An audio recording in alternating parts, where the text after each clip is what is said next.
जय जिनेन्द्र।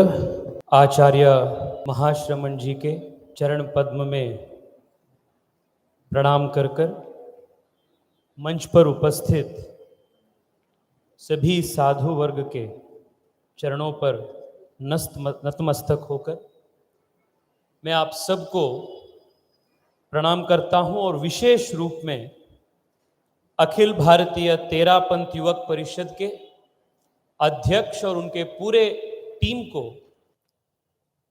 मैं हृदय की गहराई से धन्यवाद व्यक्त करता हूं, क्योंकि आप लोगों ने चातुर्मास के इस पुण्य अवसर के संदर्भ में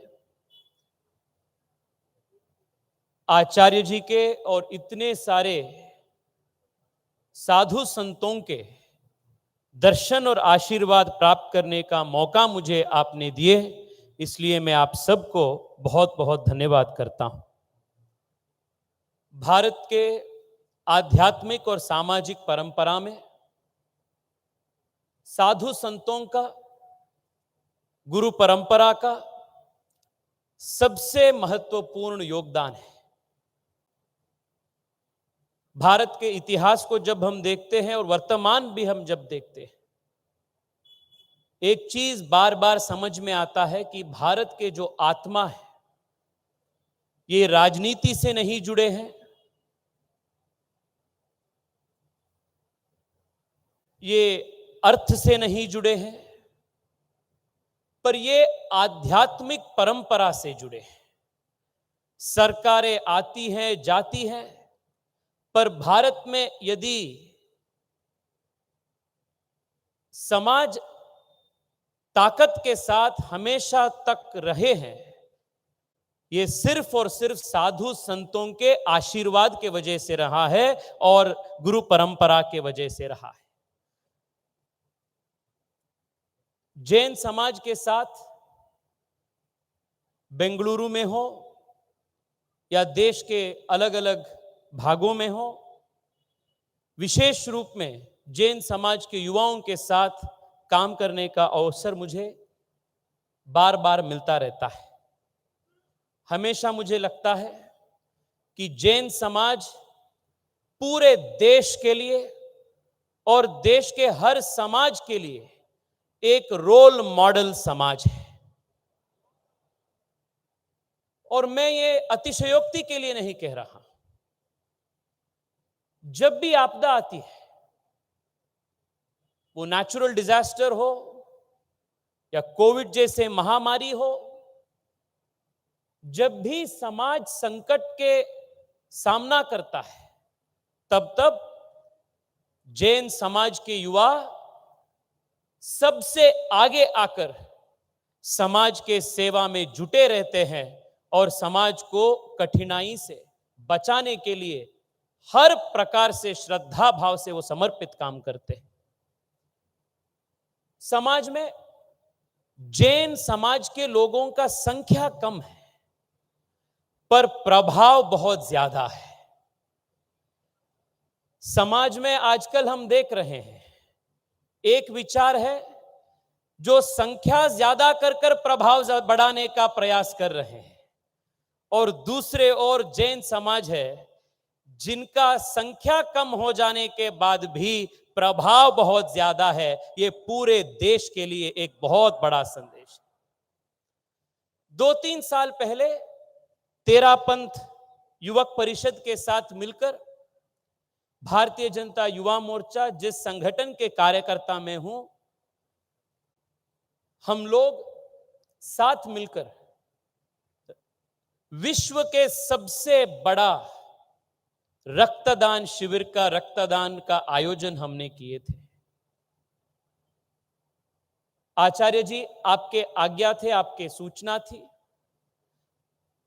कि जितने भी ब्लड बैंक देश में हैं और उन ब्लड बैंक में जितना ब्लड स्टोर करने का कैपेसिटी है, उसको तेरापंथ युवक परिषद और युवा मोर्चा मिलकर कंप्लीट फिलअप करना है। ये आपने सूचना दिए थे। आपके कार्यकर्ता हम सब मिलकर सिर्फ 3 दिन के अंतर देश के जितने भी ब्लड बैंक के कैपेसिटी थे उसको भरने का काम आपके मार्गदर्शन में, आपके आशीर्वाद में हमने किए। जैन समाज के युवा खून लेने का काम नहीं, हमेशा खून देने का काम करते हैं। यह इस समाज का सबसे बड़ा विशेषता है। मैं बेंगलुरु के सांसद के रूप में काम किया और मैं कई सारे अवसर पर यह बात बार बार बोला।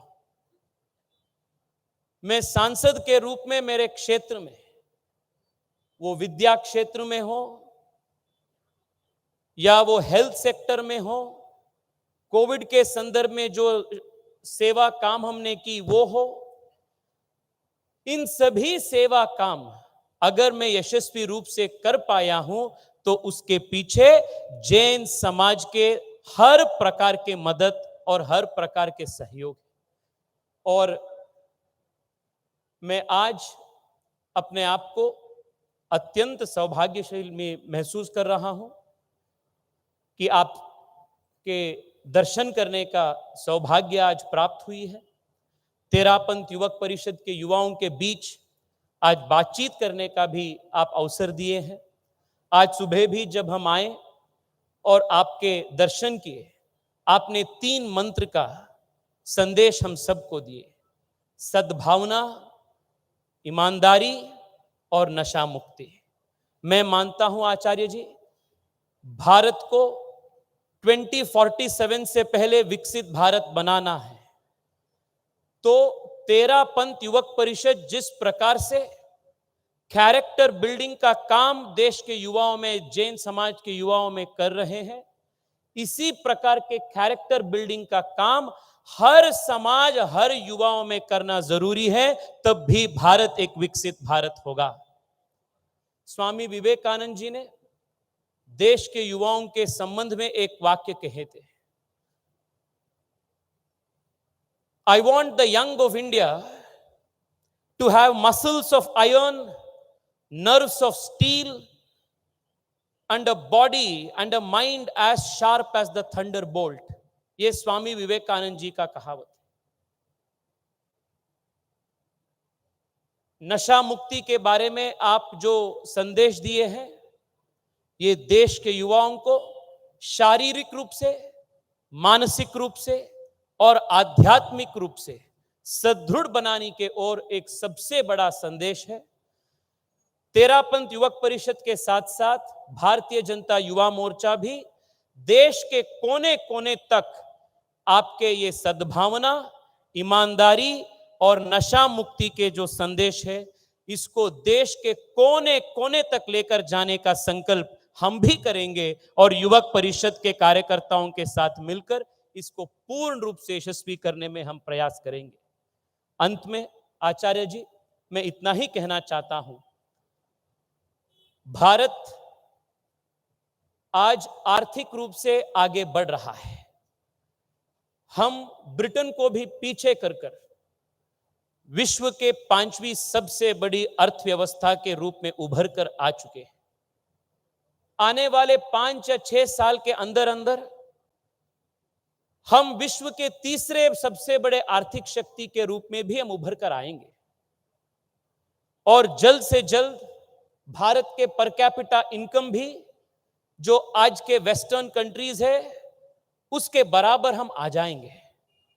पर ये आर्थिक प्रगति के साथ साथ भारत के युवा, भारत के दर्शन शास्त्र, भारत के फिलॉसफी, भारत के संस्कृति इससे बाहर ना जाए, इससे दूर ना जाए और भारत हमेशा के लिए भारत ही रहे, इसका जिम्मेदारी भी आज के युवाओं के कंधे पर है।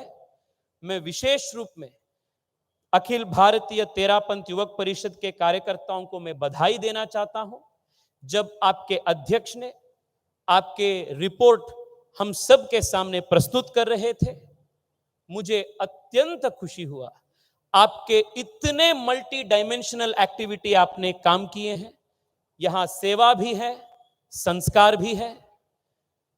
यहां आप एंटरप्रेन्योरशिप के लिए इनोवेशन के लिए आप एनकरेजमेंट भी दे रहे हैं, दूसरे ओर संस्कृति और संस्कार के पाठ भी आप दे रहे हैं।